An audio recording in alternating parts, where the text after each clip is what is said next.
The new head of the Department of Parks and Recreation, Pete Calvo, has been in office for a short time, but has already been given a deadline by the federal government on an agreement that would outline how the military buildup will affect historic properties on Guam.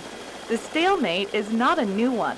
For months in the last administration, Guam State Historic Preservation Officer Linda Uggan held out on signing the agreement, giving the inclusion of Pagat as the preferred site for a marine firing range as one of the main reasons.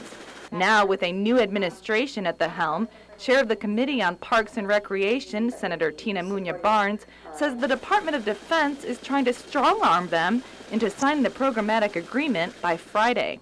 That there is a deadline for the programmatic agreement, and that they would have to act on it by Friday.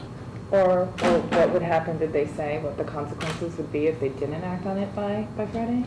That it was something like an all or nothing kind of perspective. Speaker Judy Wonpat says the posturing is not a new one and believes DOD is trying to threaten Guam officials that they will be left out of the loop if they don't agree to the terms of the PA in its current form. Why didn't it happen a long time ago? Because my understanding is that in the previous administration, that same discussion had taken place, and the threat has always been there, is that if you don't sign off, then, we're out of here. But senators believe this could be an empty threat, and they say they would like to see how a lawsuit brought by the Guam Preservation Office, its national counterpart, and the group We Are Guahan pans out in court. The three organizations, with the help of pro bono legal counsel obtained by the National Trust for Historic Preservation, officially filed a lawsuit against the Department of Defense in November. A scheduling conference on the case is scheduled for February 14th in Hawaii.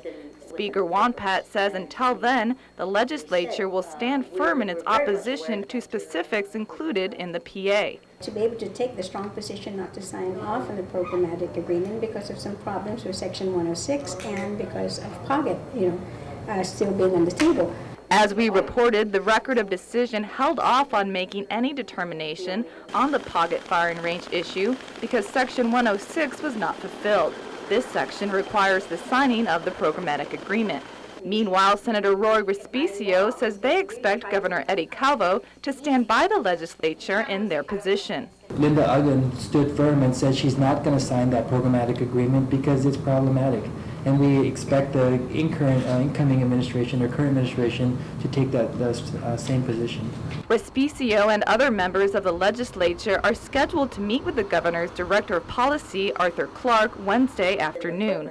Looking ahead, Speaker Wonpat says she would like to see Guam officials take control of the agreement and draft it in a way that puts the community's sentiments first. We should look at that programmatic agreement, and everything that is problematic, we should delete, reprint that whole agreement, have all of the consulting parties signed off, and then give it to them now to sign, and they will be the last signature on this programmatic agreement. A suggestion the Speaker will be able to make in person to Assistant Secretary of the Navy, Jacqueline Fannenstiel, who will visit Guam next week.